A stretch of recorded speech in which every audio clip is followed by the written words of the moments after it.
Why is it that some countries enjoy immense wealth and stability, while others remain trapped in poverty? The gap between the world's richest and poorest nations isn't just a matter of a few dollars, it's a massive systemic divide.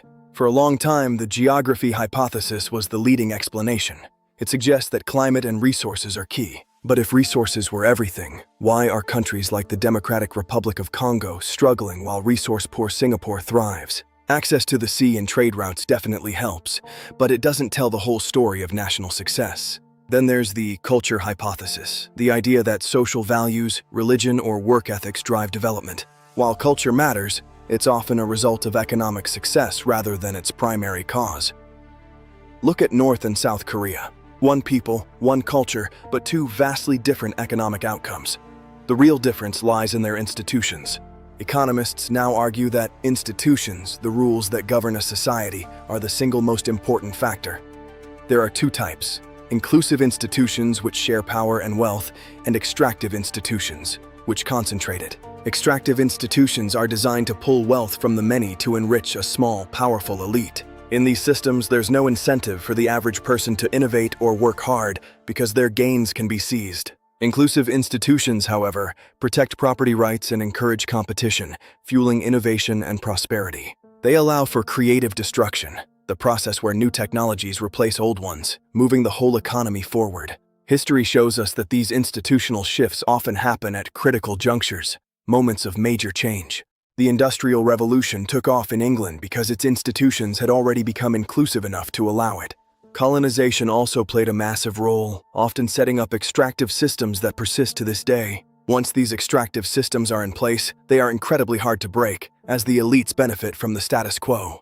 Today, many countries are held back by a lack of education, poor infrastructure, and rampant corruption.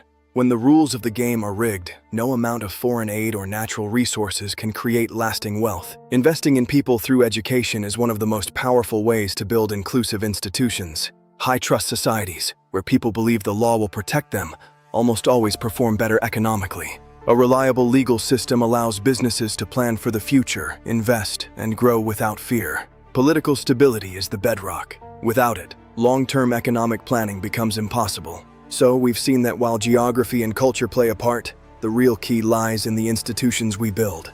But how do countries actually make the transition from poor to rich? Is it even possible in the modern age?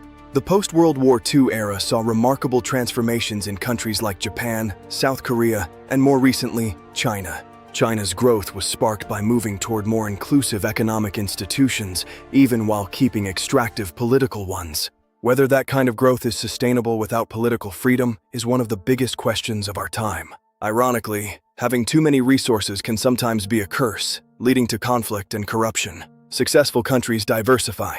They don't just rely on what's in the ground, they rely on what's in people's minds. As we move further into the digital age, the importance of knowledge and technology only increases. Globalization has made it easier for poor countries to catch up by accessing global markets and technologies. However, many poor nations face a brain drain, where their most talented people leave for better opportunities abroad. Retaining that talent is crucial for building the institutions needed for long-term prosperity.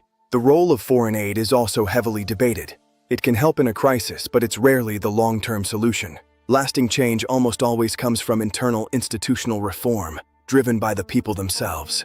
While not a perfect correlation, there is a strong link between democratic institutions and sustained wealth. Checks and balances prevent any one group from rigging the economy in their favor. The good news is that poverty is not a destiny.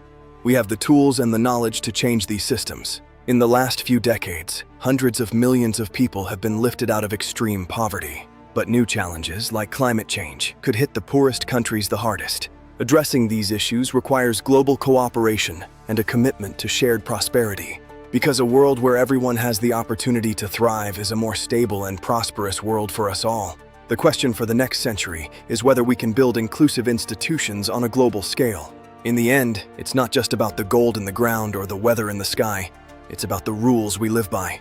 It's about creating systems that empower every individual to contribute their best ideas to the world. Understanding these forces is the first step toward building a wealthier, more equitable future. Thanks for joining me on this journey. Until next time, keep exploring the why behind the what.